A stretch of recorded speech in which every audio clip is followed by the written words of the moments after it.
Larry Gets Lost in Chicago by John Skewes.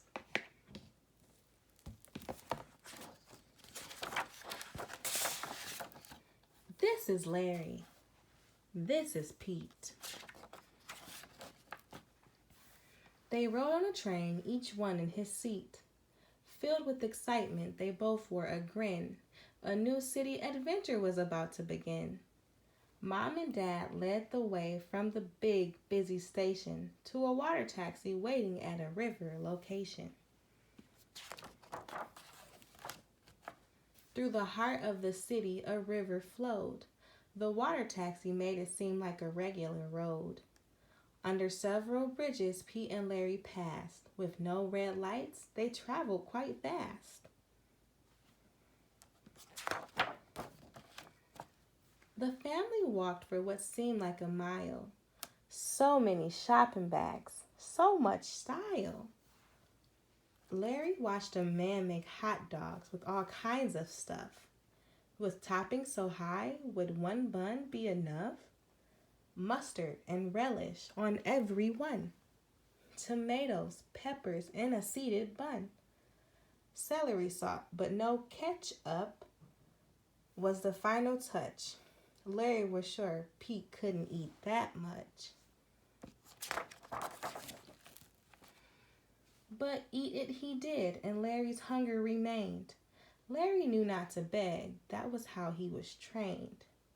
He tried to forget his tummy frustration as the family arrived at a railway station. Larry led them all up. They climbed stair after stair. In this part of town, trains are up in the air. On the platform, they waited a minute or two when one of those hot dogs came into view. Larry pounced on it, happy to finally eat. But in that time it took, he had lost his friend Pete. He tried to make a quick reconnection, but the train he jumped on went the other direction. He was soon happy to get out, being packed in so tight. Something big was happening at this round building site. Could one of these people in bright blue caps tell him where he could go to find his Pete? Perhaps. Pete, Mom, and Dad rode their southbound train past a different stadium with a different name. They saw trains that were big and planes that were small, but their search for Larry turned up nothing at all.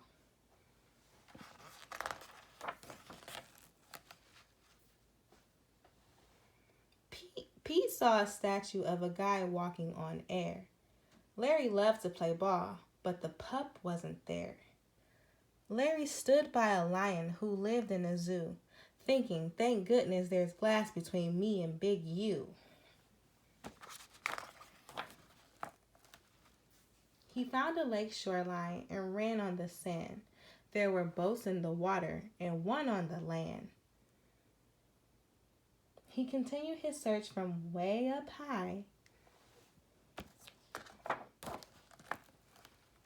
but he could not see his friend from his place in the sky. In that very same minute of that very same hour, Pete was also up high, but in a different tower.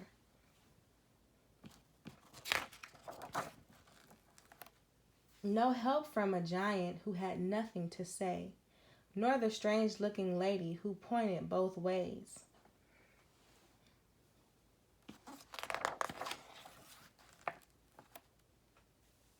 Meanwhile, Larry met a monster named Sue, saw beautiful paintings, old and new, then looked for Pete in huge tanks of deep blue.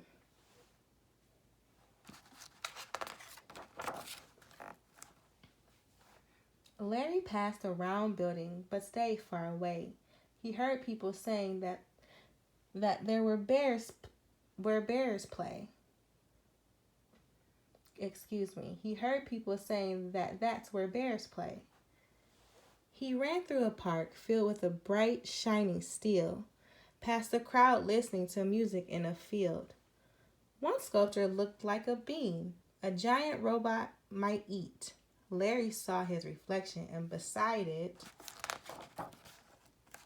was Pete. They jumped and they hugged. He wasn't lost anymore. Then Pete saw something they both could explore. Two giant faces smiled at them, blinking their eyes. Pete and Larry moved close and got a soaking surprise. They passed another fountain as they left this fun place, but this time kept their distance, just in case.